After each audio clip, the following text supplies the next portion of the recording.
नमस्कार बच्चों, प्यारे साथियों। कल 19 मार्च की डेट तो आप सभी ने देख ही ली है।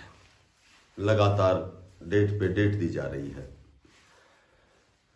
सभी को पता है कि वो सोशियो इकोनॉमिक के जो 5 और 2.5 नंबर तो 21 मार्च दे दी डेट, और मेरे ख्याल से 56-57 की 2 अप्रैल के लगभग है।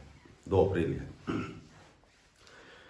देखो, इस पर चर्चा करना, कोई क्रिटिसाइज करना, आलोचना करना, इस तरह की बातें करना, ये तो व्यर्थ है।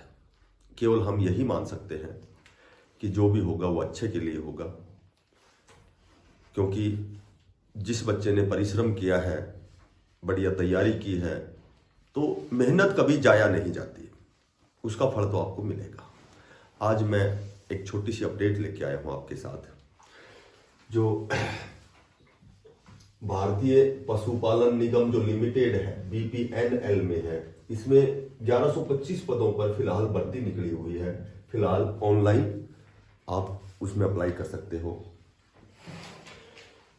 और इसकी जो लास्ट डेट है वो 24 मार्च है। बहुत अच्छी वैकेंसी है। देखो, कई बार क्या होता है कि हम तैयारी किसी की करते हैं और वो मेहनत कहाँ रंग लाती है, कौन सा एग्जाम फाइट हो जाता है, कहाँ ज्वाइनिंग हो जाती है, कहाँ कहाँ हमारे पास दाना पानी है। तो ये अच्छी वैकेंसी 1125। इसमें एज जो है वही जनरल की एज 18 से 40 है, और छूट वही है 3 साल 5 साल वाली। OBC 3 साल और SC ST 5 साल। इसमें सबसे जो बड़ी बात यह है कि एक तो 3 प्रकार की भर्ती है। एक तो सेंटर इंचार्ज है, ठीक है, एक तो सेंटर इंचार्ज है, और एक एक्सटेंशन पे है, सेंटर एक्सटेंशन ऑफिसर है, सेंटर एक्सटेंशन ऑफिसर है। और तीसरी प्रकार की जो भर्ती है, ये तीसरी, देखो, हमें सारे फॉर्म अप्लाई करने पड़ेंगे। सेंटर असिस्टेंट है, सेंटर असिस्टेंट, ये इसकी जो क्वालिफिकेशन है वो 10th पास वाला भर सकता है, ठीक है। ये ग्रेजुएशन होना अनिवार्य है, और एक्सटेंशन जो ऑफिसर है वो 10+2 होना चाहिए।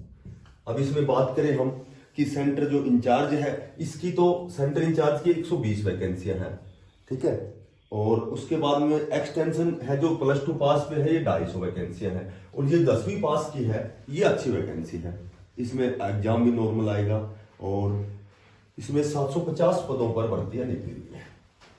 तो ये अच्छी पोस्ट है, ठीक है। इसमें कोई डिप्लोमा डिग्री, सिर्फ ओनली 10वीं पास, 12वीं पास और ग्रेजुएशन, और पोस्ट भी अच्छी है, 750 है। इसमें 2 टायर्स है, जैसे 2 टायर्स पे है। 2 टायर्स, एक तो पहला तो एग्जाम होगा, और फिर इसमें इंटरव्यू है, साक्षात्कार बोल सकते हैं हम इसको। तो एक तो ये अपडेट देनी थी। एक और अच्छी अपडेट ये है कि जितने भी अटल सेवा केंद्र हैं वहां कंप्यूटर ऑपरेटर या IT नियुक्त किए गए हैं। गांव में 800 हैं, और वो मेरे ख्याल से 400 के समथिंग है।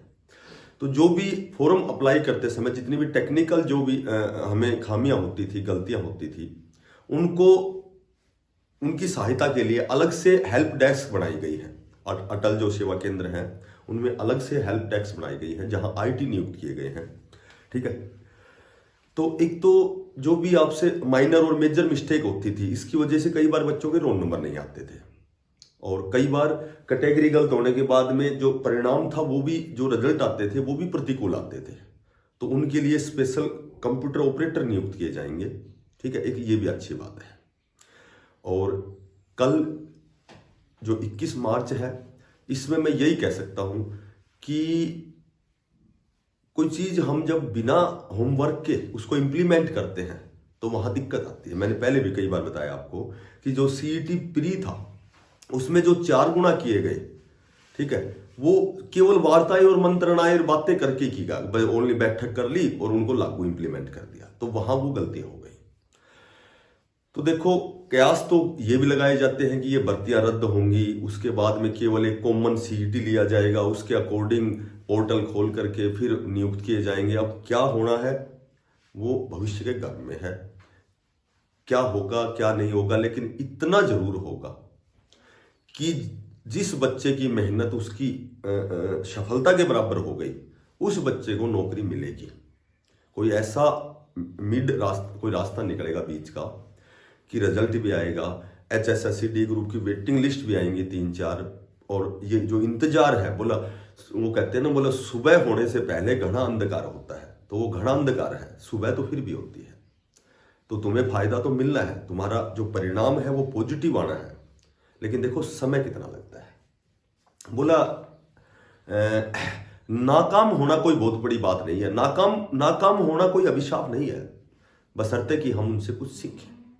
और केवल 3 बातें बताता हूं आपको, जब भी आप बार बार असफल होते हैं, जब भी आप तनाव में हैं, ठीक है, जब भी जो रिजल्ट आपके अनुकूल नहीं आता, तो आपको केवल 3 बातें ध्यान रखनी है। और पहली बात यह है कि आपको जिम्मेदारी लेनी है। जो भी गलतियां होती हैं, कमियां होती हैं, वो चाहे उसमें आपका दोष नहीं है, लेकिन जिम्मेदारी आपको लेनी पड़ेगी। दूसरी बात यह है कि महान वे होते हैं जो कमियों पर काम करते हैं। एक होता है तैयारी करना और एक होता है गलतियां सुधारना, कमियों पर काम करना। तो तुम्हें हमेशा उन कमियों पर काम करना है जो तुम्हें असफल करते हैं। और तीसरी बात यह है, विशेष बात यह है कि असफलता का डर निकालना है। जो तुम्हारा लक्ष्य है, लक्ष्य तुम्हारी असफलता के डर से बड़ा होना चाहिए। सुनिश्चित आप सफल होंगे।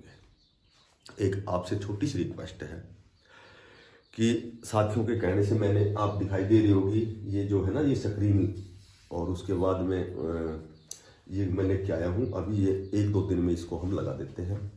और मंडे से, ठीक है, मंडे से लाइव क्लास स्टार्ट करेंगे। तो आपसे मेरा निवेदन है कि आप मेरा जो टेलीग्राम लिंक है इस वीडियो के नीचे डिस्क्रिप्शन में मैं लगा दूंगा, आप उसको ज्वाइन करना।